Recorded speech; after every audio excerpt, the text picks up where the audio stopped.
No offense, Linda. My daughter-in-law Rachel smirked. But we already ordered Thai. Nobody wants this old-fashioned food. Her words slid through the kitchen like a blade, sharp and dismissive. I stood frozen, the roast chicken I had basted and seasoned with care resting on the counter, still warm from the oven. The aroma that once drew my family to the table was now met with rolled eyes and laughter. I watched as Rachel lifted the pan with a careless hand, scraping the golden skin and tender meat straight into the trash bin. My chest tightened as the sound of the food hitting the plastic bag echoed louder than any insult. My hands trembled, not from age, but from the chill spreading inside me. My son Michael said nothing. He scrolled his phone, nodding absently while the boys snickered. My grandsons, Ethan and Noah, didn't even glance my way. I swallowed the sting in my throat, pressing my lips together. That night, I carried the silence upstairs like a heavy shawl. And there, from the back of a drawer, I pulled out the envelope they never knew existed. Its edges were worn, its secret sharp as a hidden blade. My name is Linda Harper, and I have lived long enough to know that life does not always turn out the way we imagined in our youth. I am in my early 60s, though some mornings when the mirror greets me with silver strands escaping the bun I tie too tightly, I feel far older. My face carries the quiet signatures of time, not just wrinkles, but the traces of countless nights spent mending clothes under dim lamps, and the laughter that used to echo through the small home Robert and I built together. He was my husband, my anchor, my companion in every season. When he passed away 5 years ago, a piece of me went with him, and the silence that followed was louder than any storm. After his funeral, when my son Michael placed his hand gently over mine and whispered, "Move in with us, Mom, so we can take care of you," I believed he meant it. I believed those words like a thirsty traveler believes in the promise of water. The house he brought me into was a 2-story suburban place with pale blue shutters, a porch that caught the afternoon sun, and a yard where the grass was neatly trimmed but never quite carried the scent of wildflowers that Robert loved to plant. It was bright, modern, and filled with the hum of technology, flat screens glowing, phones buzzing, voices sharp and quick like arrows. Rachel, my daughter-in-law, moved through that house like a queen certain of her crown. She was younger than Michael by 2 years, sharp-tongued and always polished, her nails gleaming, her clothes fitted just so, as if every wrinkle in fabric would insult her pride. To others, she might appear charming, but to me, her words often carried a hidden barb, dressed in a smile that never touched her eyes. She dismissed my ways as outdated, my cooking as heavy, my stories as unnecessary echoes of the past. I had once thought family meant weaving old threads with new, but in that house, my threads were pulled loose and left to fray. Then there were the boys Ethan, 17, with a mop of dark hair always falling into his eyes, his attention chained to the glowing screen of his phone, his laughter quick and often cruel, and Noah, 15, following close behind his brother, imitating his jokes, his sarcasm, as though cruelty were an inheritance to be passed down. They called me Grandma, not with warmth, but with a tone that made the word sound like a burden, a reminder that I belonged to a time they did not wish to claim. When I first moved in, I tried to blend myself into their lives like sugar dissolving into tea. I folded laundry with careful hands, cooked dinners that smelled of rosemary and thyme, baked pies with flaky crusts Robert used to adore. At first, Michael smiled, kissed my cheek, and told me it was good to have me around. But slowly, the warmth dimmed. Rachel's eyes grew sharper when she found my knitting basket near the couch, her words cutting, "It makes the living room look like a retirement home." The boys laughed, not even bothering to hide their amusement, and Michael stayed quiet, his silence loud enough to tell me where I stood. The kitchen, once the heart of my life, became a battlefield. I roasted chickens, baked loaves of bread, simmered soups that carried the fragrance of my childhood. Yet Rachel wrinkled her nose and ordered takeout, her voice dripping with disdain as she announced that her family preferred sushi, pizza, or Thai food instead. My carefully prepared dinners were left untouched, shadows of effort that dissolved into the trash can. The clinking of takeout containers became the music of their meals, while my food was reduced to nothing more than an afterthought. I retreated slowly, like a tide pulling back from the shore, though the longing to belong never left me. The room they gave me was small, with pale walls and a narrow window overlooking the street. From there, I often watched the neighbor across the way, a kind woman with graying hair, who sometimes caught my eye and waved, her expression carrying questions she never voiced. I wondered if she noticed how often I sat with tea in hand, my gaze heavy with loneliness. Inside the house, Rachel's presence spread like ivy, creeping into spaces once mine. Her coats began to hang in my closet, her shoes tucked near my bed as though my room were merely an extension of her own. I found Ethan sprawled across my quilt one afternoon, his sneakers grinding into the fabric Robert's mother had stitched with care decades ago. I told him softly to please move, but he rolled his eyes and muttered something cruel under his breath. My heart ached, not just for the quilt but for the lack of respect, the way my voice dissolved in the air like smoke from a blown-out candle. Michael, my son, the boy I had carried in my arms and soothed through fevers, the man I had supported through school and celebrated at his wedding, had grown quiet in ways that pierced me. He never raised his voice, but he never raised it for me either. When Rachel dismissed my food, when the boys mocked my habits, when I shrank smaller and smaller in the corners of the house, Michael said nothing. Silence, I learned, can wound more deeply than words. And so the days turned into months. The house was alive with their laughter, their busy schedules, their arguments about trivial things, while I became a shadow passing quietly from room to room. Sometimes I told myself this was enough, that at least I was under the same roof as my son and his family. Yet at night, when I closed my door and leaned against it, the weight of being invisible pressed so heavily on my chest that I wondered if anyone would notice if I disappeared altogether. But that night with the roast chicken, when Rachel smirked and tossed away what I had poured my care into, something in me shifted. It was as if a flame that had been smothered for too long flickered awake. The sound of that food hitting the trash was not just an insult, it was a reminder that I had allowed myself to fade, and that fading had only invited their cruelty. Upstairs, as I pulled out the worn envelope Robert and I had kept hidden, the one that held the deed to the very house we stood in, I felt a steadiness I had not felt in years.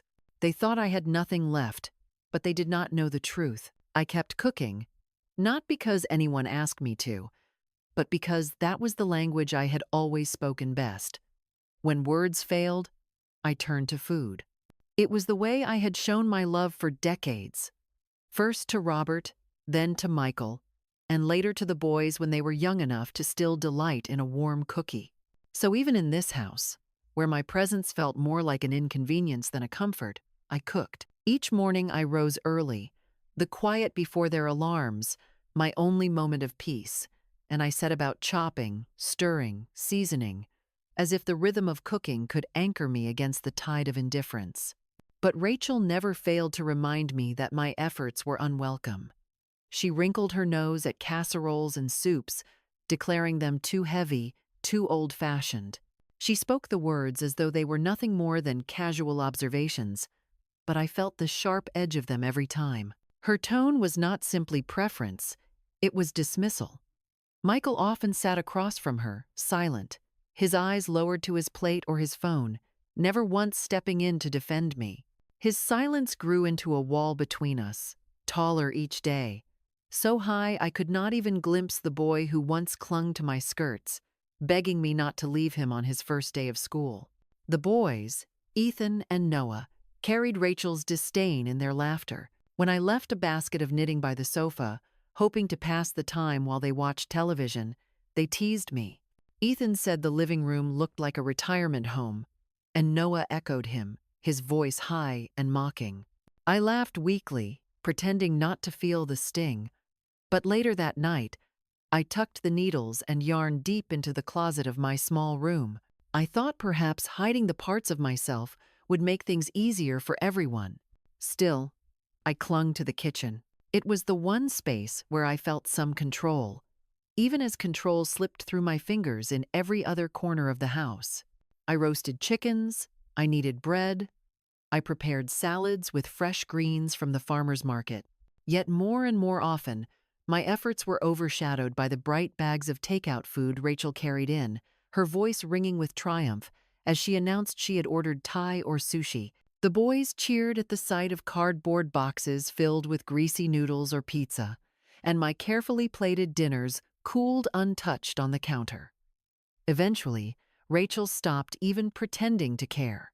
One evening, she told Michael openly, "It is easier this way. Why waste time on food nobody wants?"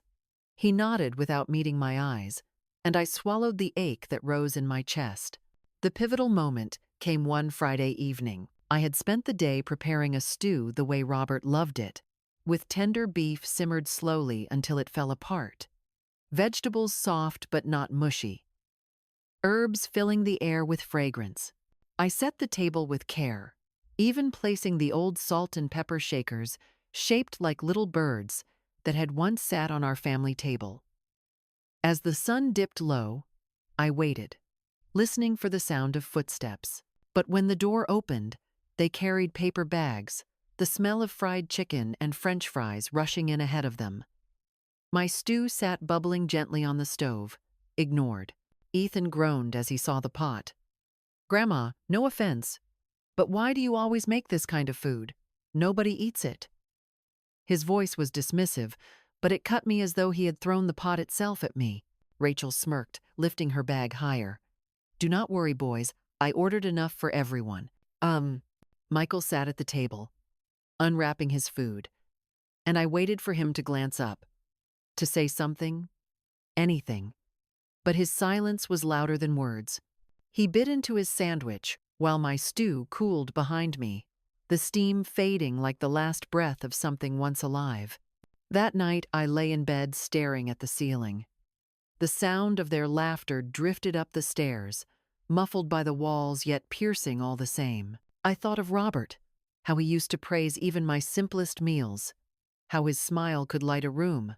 I thought of the home we built, where food was never just food but love made tangible, a way of binding us together. And I thought of this house, bright and cold, where my presence felt like an afterthought, and my efforts met only with mockery. I realized then that I had become invisible, not just in the kitchen, but everywhere. I moved through their home like a ghost, tidying corners they never noticed, cooking meals they never touched, offering care they never acknowledged. I was no longer a mother to Michael, no longer a grandmother to Ethan and Noah. I was a shadow, tolerated but not cherished. Maybe, I thought, this was the fate of women like me, widows tucked into corners of their children's homes, stripped of identity until nothing remained but silence. Yet, even as the thought crossed my mind, something in me resisted. I remembered Robert's steady voice, how he once told me that dignity was not something anyone could give me or take away. It was mine, as long as I chose to hold on to it. The next morning, I rose early, as always. I brewed tea, sat by the window, and watched the neighbor across the street, walking her small dog. She glanced up and waved, her face kind but questioning. I lifted my hand weakly, offering a smile that did not reach my eyes. Behind me, I heard the boys tumbling down the stairs, their voices sharp and loud, the sound of doors slamming as they rushed out to meet friends. Rachel's heels clicked against the kitchen floor, her perfume filling the air like smoke. Michael followed her, murmuring something about work. Within minutes, the house was empty, and I sat alone, the tea cooling in my hands. I thought then of the words I never said, of the way my silence had grown heavier with each passing day, pressing down on me until even my own reflection seemed faded. And I wondered how long a person could live like that, a ghost in her own family, before disappearing altogether. It was then, In that stillness, that a small voice inside me whispered something I had long forgotten. Maybe I was not the one who had disappeared. Maybe I had been pushed aside, piece by piece, until the outline of who I was had blurred. And maybe, just maybe, I still had the power to step back into the light. That thought clung to me, fragile yet persistent, as the day wore on. And that night, as I lay in bed with the laughter of my family echoing faintly from below, I thought again. Perhaps I had been nothing more than a shadow, but even shadows prove the existence of light. It is strange how small things begin to stack upon one another until they feel like mountains pressing down on your chest. At first, it was only the dinners Rachel dismissed, but soon it stretched into every corner of my life. I baked cookies one afternoon, rolling the dough with steady hands, pressing the edges with a fork, the way Robert once liked them.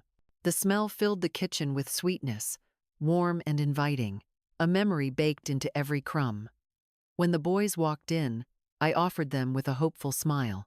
Ethan took a bite, chewed twice, and announced they were too hard. Noah spat his out dramatically into a napkin, laughter spilling out of him as though mocking me was the sweetest taste of all. Rachel, leaning against the counter with her polished nails tapping the marble, smirked and said, "Store-bought would have been fine." My cookies, still warm from the oven, sat untouched, the plate heavy in my hands. I carried them upstairs to my small room and ate one alone, each bite flavored with disappointment. Not long after, Rachel's presence crept deeper into the little space I had left. My closet, once small but still my own, began to fill with her coats. They hung there like intruders, expensive fabrics brushing against my simple blouses, a silent reminder that even in my own corner, I was being crowded out. One evening, I opened the door and found Ethan sprawled on my bed, shoes crushing the quilt Robert's mother had sewn decades earlier. That quilt was not just fabric, it was history, each square stitched with love, each thread holding stories of family long gone. I asked him gently to move, my voice calm though my chest ached. He rolled his eyes, muttered under his breath, and left muddy prints on the faded pattern. I smoothed the quilt with trembling fingers, as though my touch alone could erase the stain of disrespect. Soon I realized the family had dinners without me. They ordered food, laughed around the table, and left nothing but a can of soup in the refrigerator with a sticky note. For Grandma. That word, written in Rachel's neat handwriting, felt less like affection and more like a label stuck to a forgotten box. I heated the soup in silence, its thin broth pale and flavorless, tasting more of loneliness than nourishment.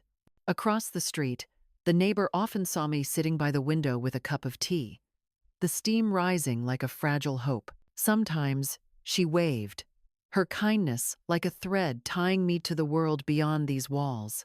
But most evenings, I sat alone, the ticking of the clock louder than any voice in the house.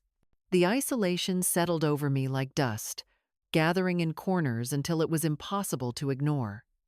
I whispered to Robert's photograph one night, the frame cool in my hands, his smile frozen in time. "Tomorrow never comes for those who do not claim it," I murmured, a phrase I had once read in a book, but never truly understood until then.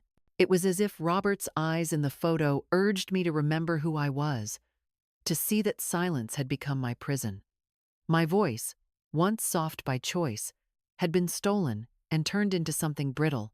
But even as I whispered those words, the conflicts grew sharper. One Sunday morning, I made pancakes, hoping to create a sense of family, the kind of breakfast that once pulled Michael from bed with eager footsteps. The boys glanced at the stack on the table, laughed, and left for fast food with friends. Rachel swept past, muttering about how syrup made a mess. Michael kissed her cheek, slipped on his jacket, and followed without a word to me. The kitchen echoed with their absence, the pancakes cooling like stones on the plate. I wrapped them in foil and placed them in the fridge, though I knew no one would ever eat them. Every act of kindness I offered seemed to be returned with mockery or neglect. The more I tried, the more invisible I became. My hands, once strong and certain, now felt clumsy, my voice thin, my heart heavy. Yet, beneath the weight of it all, a spark stirred. I began to wonder if my silence had been mistaken for weakness, if in giving them everything, I had allowed them to believe I was nothing. The thought unsettled me, like a bird fluttering against the bars of a cage, desperate for sky.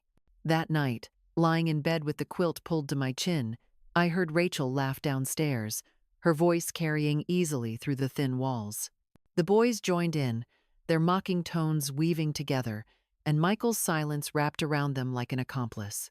I closed my eyes, but the laughter lingered, filling my ears until it was impossible to sleep. Instead, I turned to the photograph again, whispering into the quiet, "Maybe tomorrow will come if I choose it myself."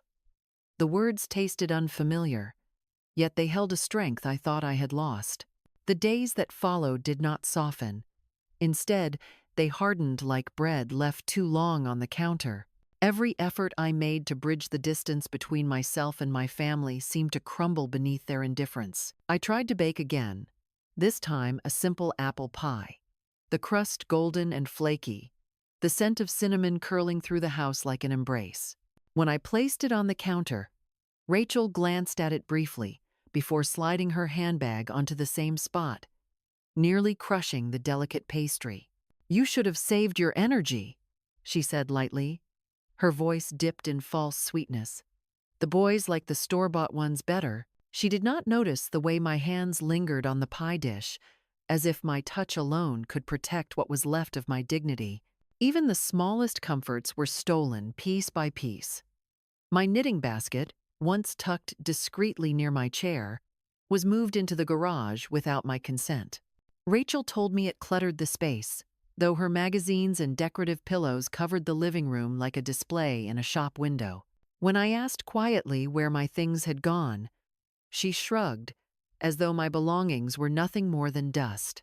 Ethan laughed when he heard me searching in the garage, his voice carrying mockery as he imitated the way I called out for my missing yarn.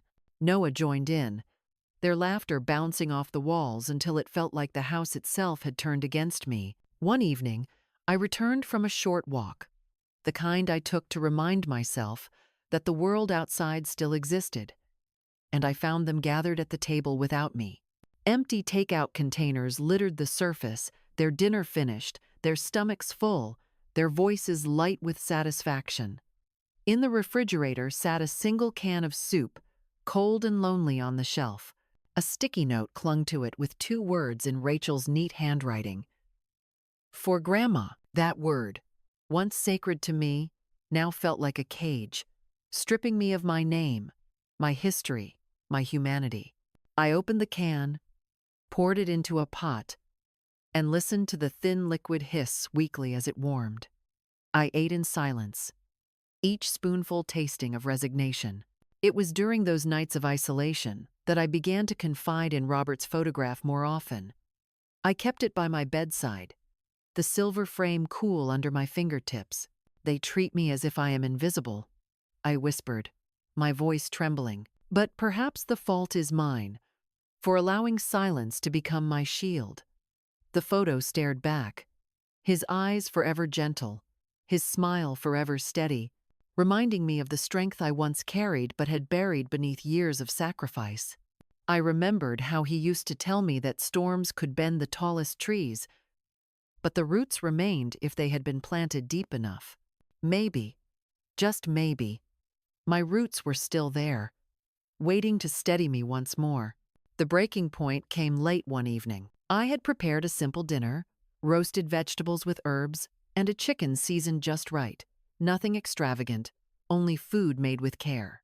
As I set it on the table, Rachel walked in with bags of takeout, her voice loud, her laughter sharp. "We ordered Thai again," she announced as if it were a victory. The boys cheered, their eyes lighting up at the sight of plastic containers.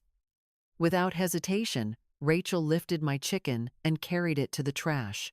The sound of it sliding into the bag, the thud as it landed among scraps, pierced me deeper than any insult. I stood still, my hands trembling, my breath caught. Michael sat silently, his eyes glued to his phone, his mouth closed. No defense, no protest, no acknowledgement. In that moment, something inside me shifted.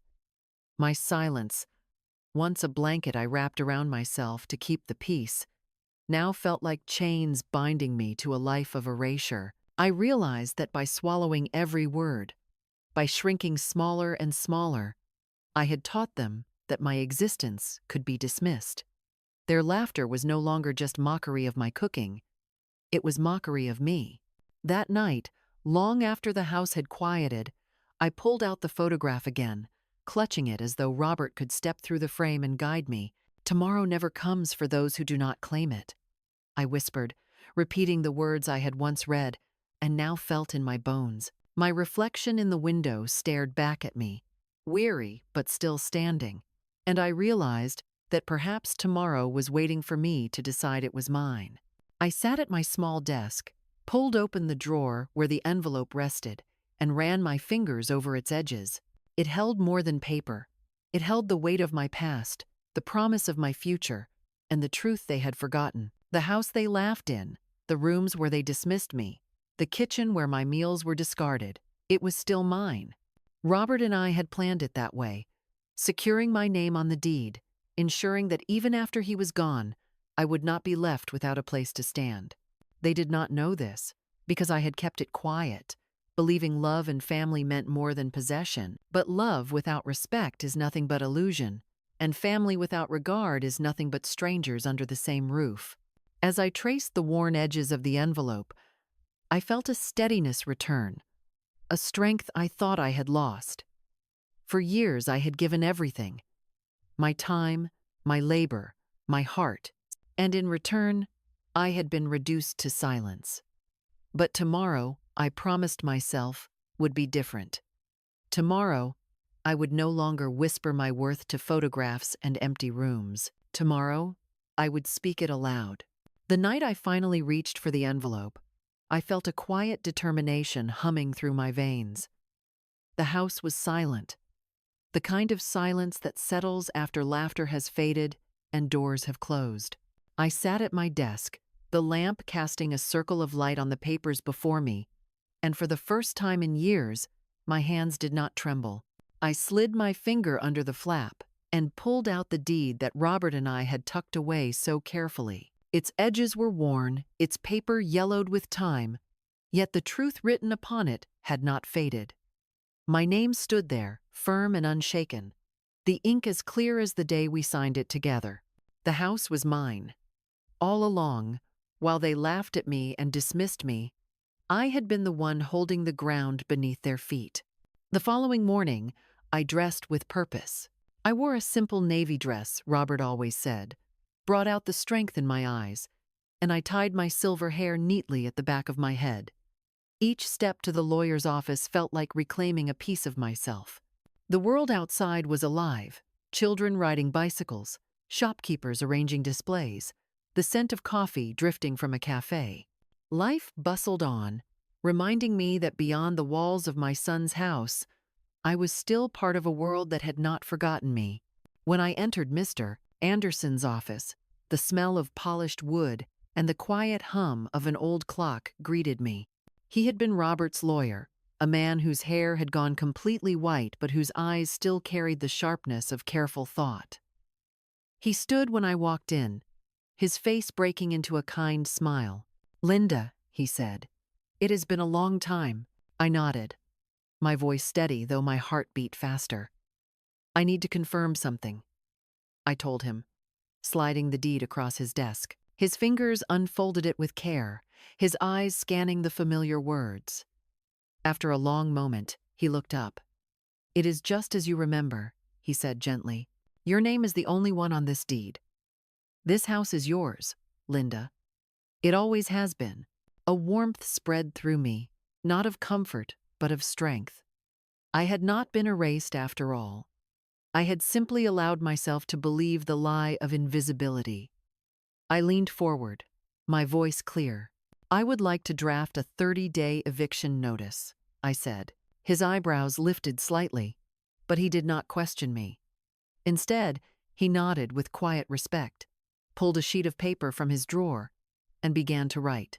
As he worked, I thought of all the nights I had sat in silence, swallowing words that rose like stones in my throat.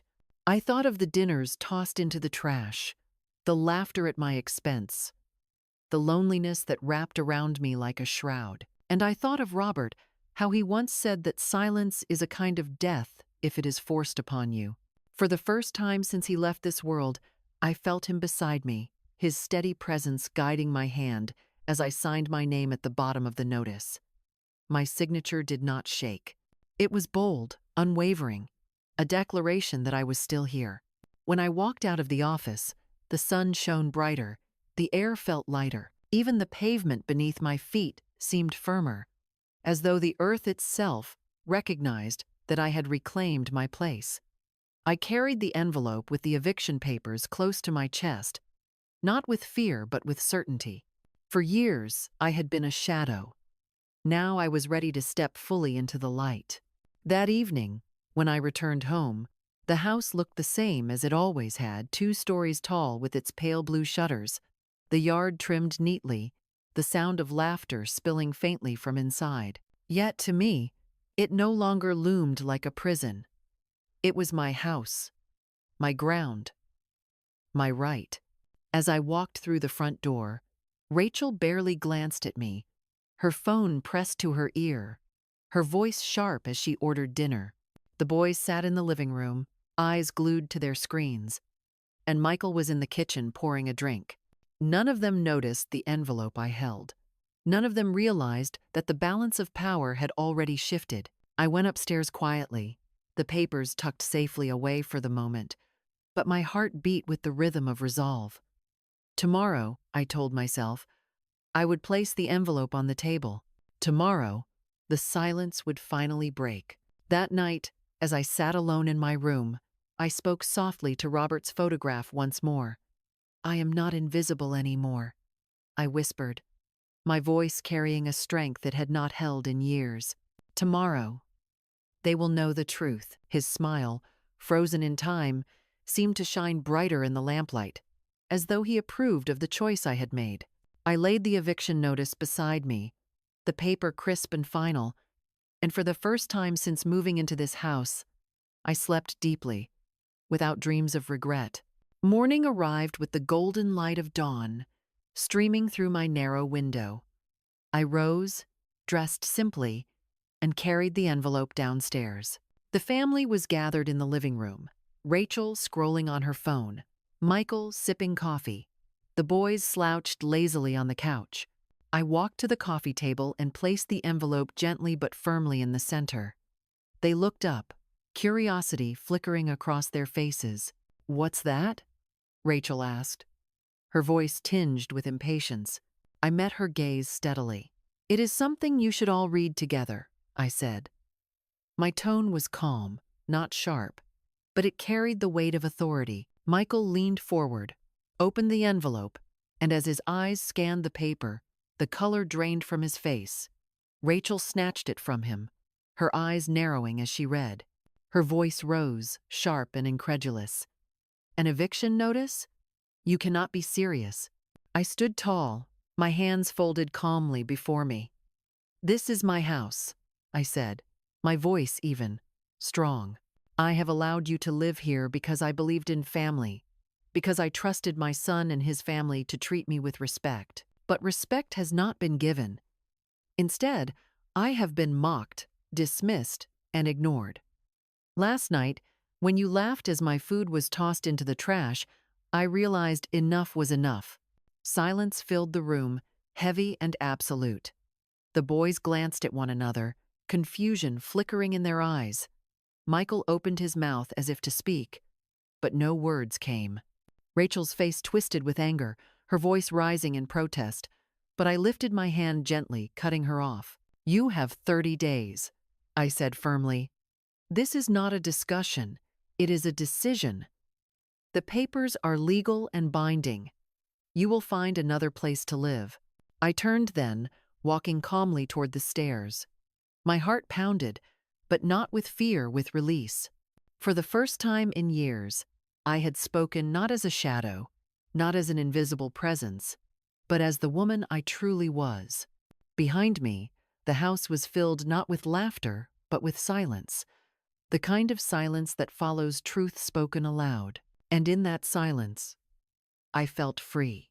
When morning stretched into afternoon, the tension inside the house thickened like a storm gathering over still water. Rachel paced the living room with her phone in hand, calling friends, calling her mother, her voice rising and falling in frantic bursts. Michael sat hunched at the edge of the couch, his head in his hands, as though the weight of the paper on the coffee table pressed down on him more than any stone ever could. The boys remained restless, their jokes quieter now, glances darting nervously between their parents and me. The house, once filled with their laughter, now vibrated with the hum of unease. I descended the stairs slowly, each step steady, as though my body finally remembered the strength it had carried for decades. The eviction notice still lay where I had placed it, the edges curling slightly as if it too were alive with the gravity of its truth. I stood before them, no longer hunched, no longer shrinking into silence. "We need to speak," I said calmly, though the power beneath my voice made Rachel stiffen. Michael looked up, his eyes hollow. "Mom, you cannot mean this. You cannot throw us out." His words trembled, but behind them lay years of silence, years of moments when he had chosen not to speak for me. I met his gaze, letting the ache of disappointment show but not weaken me. "Michael," I said softly, "I gave you everything I had. I raised you, I supported you, I stood by you when life tested you. And in this house, when your wife mocked me, when your sons laughed at me, you said nothing. You gave me nothing but silence. Silence is not love, my son. Silence is betrayal." Rachel dropped her phone onto the couch with a sharp thud, her face flushed with fury.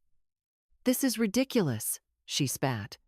"You cannot possibly think we deserve this. We are your family. You cannot just throw your own flesh and blood into the street. What about your grandsons?" She gestured toward Ethan and Noah, who shifted uneasily, their bravado slipping away like masks melting in heat. I turned to them, my eyes steady. They are not children anymore. They are young men, old enough to know kindness, old enough to know respect. Yet they chose cruelty. They chose to mock their grandmother, to treat her like nothing. Do not plead for them as if they do not know better. They knew, and they laughed. The words hung in the air, sharp and undeniable. Ethan looked down at his shoes, the memory of his ridicule flickering across his face like a shadow. Noah fidgeted, his fingers picking at the seam of the couch cushion, his earlier defiance shrunk into silence. Rachel stepped forward, her voice rising. "We made this house our home. We filled it with life, with energy, with modern ways. You, Linda, you are stuck in the past. You cook food nobody eats. You clutter the rooms with your old things. You sit in silence like a ghost. And now you think you can just push us out?" Her tone was venom wrapped in desperation, her words a final attempt to hold on to power. I lifted my chin, my voice unwavering. "This house was never yours to claim. The meals you mocked, the traditions you dismissed, the silence you forced upon me, they were not the end of me. They were the proof of your blindness. You laughed as you tossed my food into the trash, but today, the only thing being thrown out is your cruelty."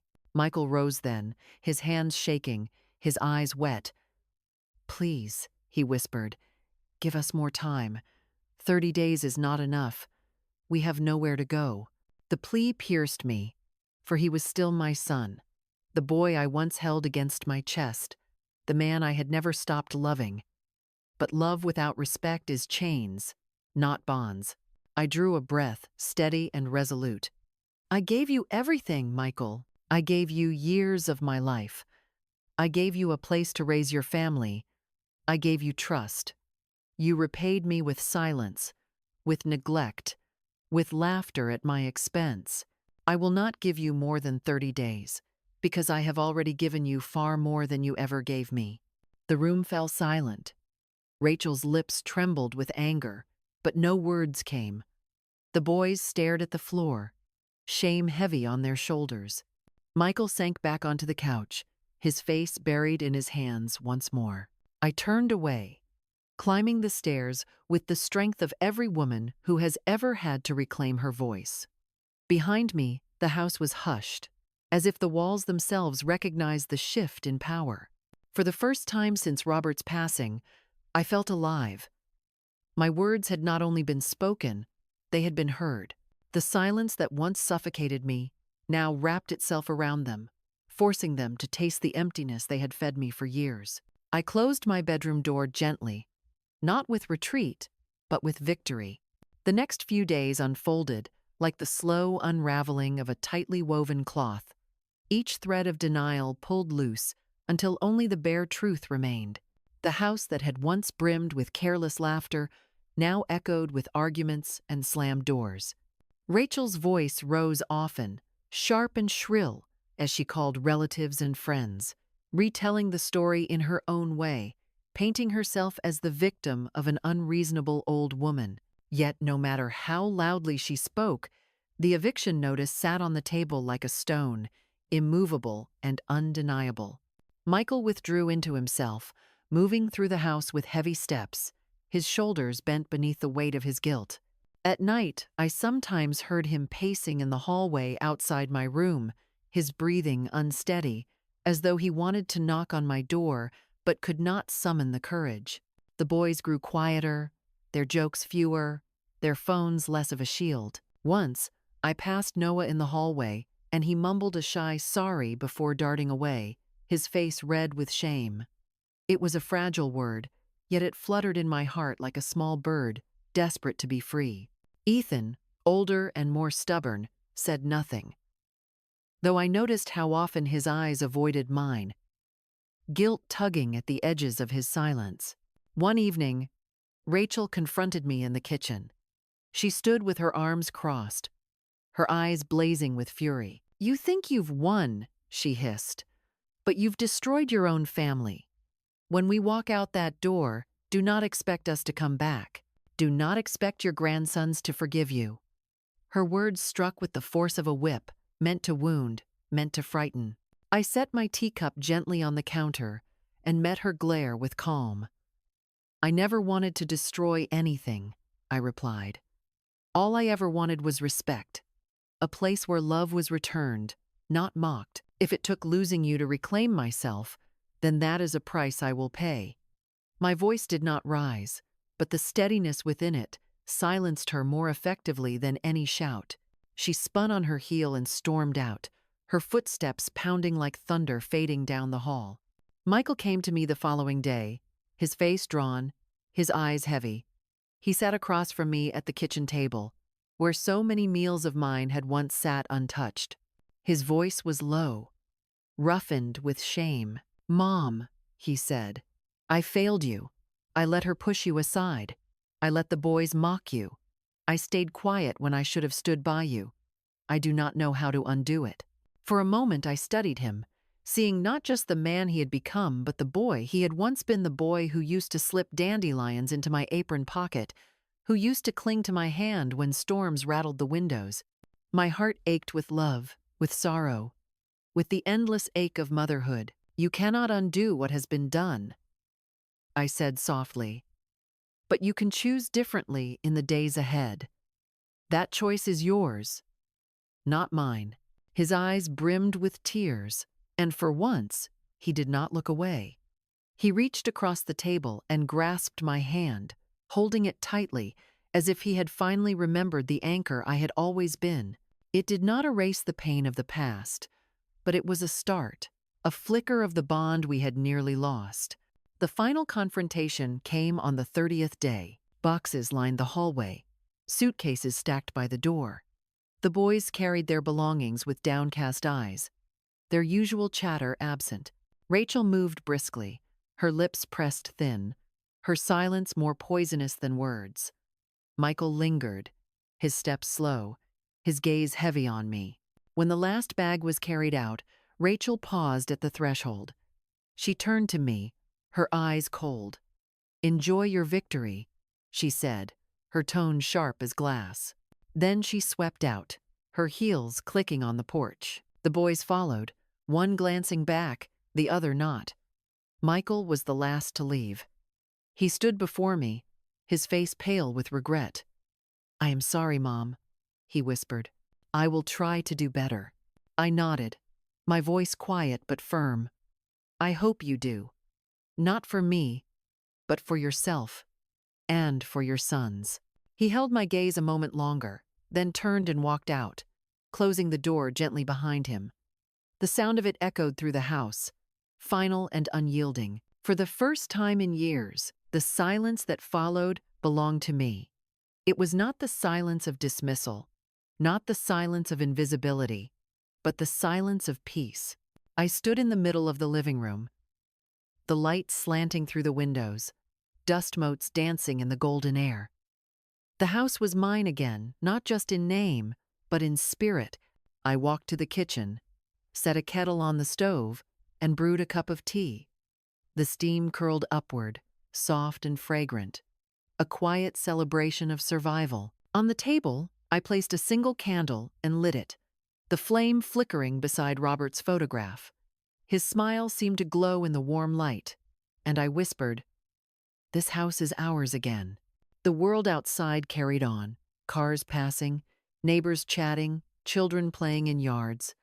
But inside these walls, I had reclaimed my voice, my dignity, my place. No longer a shadow, no longer invisible, I was whole. The 30 days passed like a tide that slowly swept everything away, leaving behind only what was meant to remain. When the final door closed behind them, the silence that followed was not heavy but calm, like a deep breath after a long storm. I stood in the center of the living room, the same place where their laughter once stung and their words once bruised me, and I let the quiet wrap itself around me. This time, the quiet belonged to me. The carpet still showed faint marks where their boxes had been stacked. The air no longer carried the greasy smell of takeout, but instead smelled faintly of lavender from the candle I had lit. The house, which had once felt like a cage where I was pushed into corners, now felt like open space where I could move freely. Slowly, I walked through each room, my fingertips brushing against walls and furniture, claiming them again as mine. With each touch, I seemed to whisper to myself, "You belong here. You always have." That first evening alone, I returned to the kitchen. It no longer felt like a battlefield, but like a sanctuary, the very heart of the home that had been waiting patiently for me. I roasted a single chicken breast, seasoned simply with lemon and rosemary, enough for one plate. The aroma filled the air, rising softly like a hymn, and I felt a peace I had not felt in years. I set the table carefully, laying out a plate, a fork, and a glass of water. Beside the plate, I placed Robert's photograph and lit a small candle. As I sat down to eat, I whispered to him, "We did it. We reclaimed our home." The flame flickered gently, as if in agreement. The days that followed became a quiet rhythm of rediscovery. I opened curtains wide and let sunlight pour through every room. I dusted, polished, and rearranged, not to please anyone else, but to remind myself that care is a form of love. I brought fresh flowers from the market and set them in vases by the windows. Their fragrance filled the air, chasing away old shadows and stale memories. This house was no longer haunted by cruelty. It was alive with renewal. Neighbors began to notice the change. The kind woman from across the street, who often waved to me, arrived one morning with a basket of muffins. "I thought you might like these," she said warmly. I welcomed her in, and we shared tea at the kitchen table. I told her a little of what had happened, though I left out the cruelest details. She squeezed my hand and said, "You are stronger than you realize."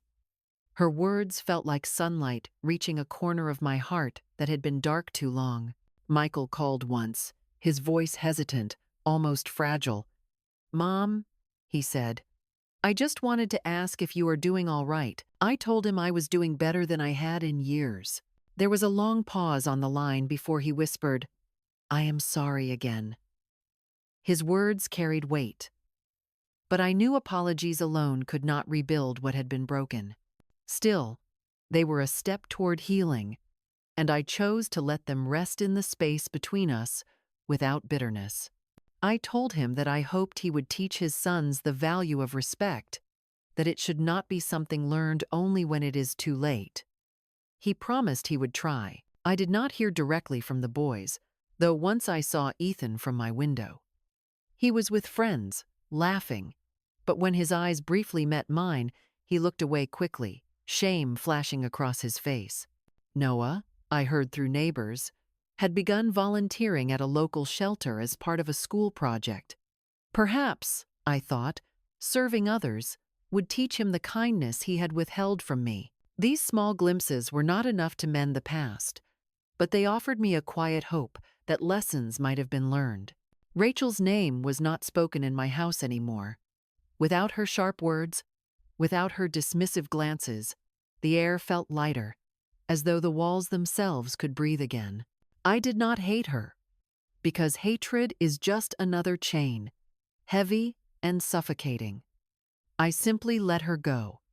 Her bitterness was hers to carry, not mine. With time, I found joy again in the things that had once defined me.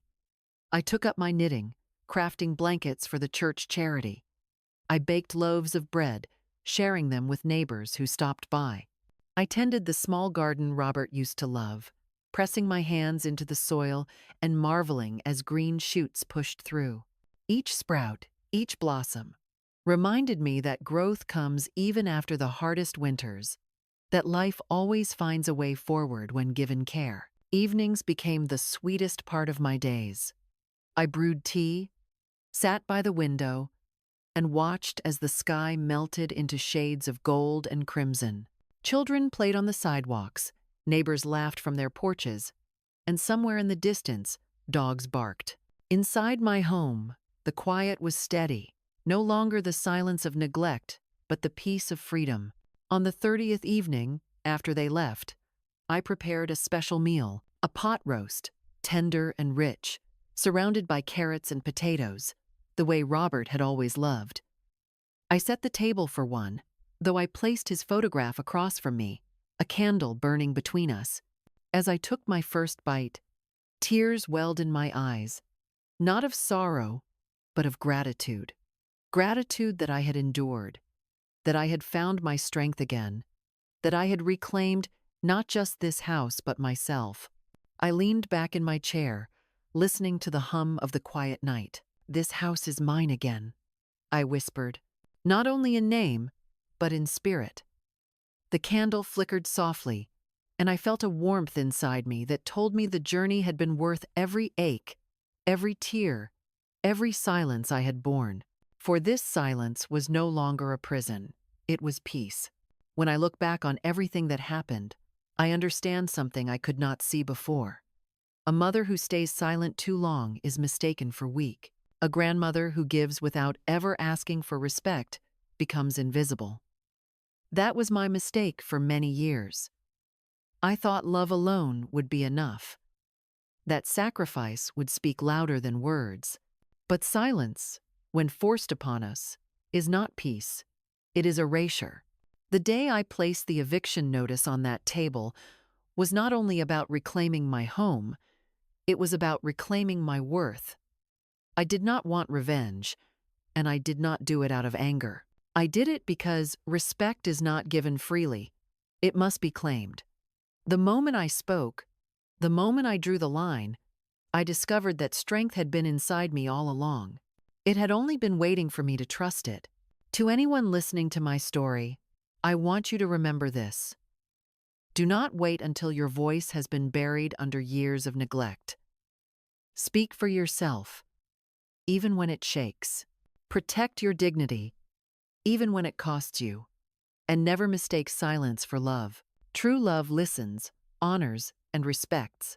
Anything less is a chain you do not deserve to carry. If you are a mother, a grandmother, or someone who has given more than you have received. Know this, you are not invisible. Your value does not depend on how others treat you.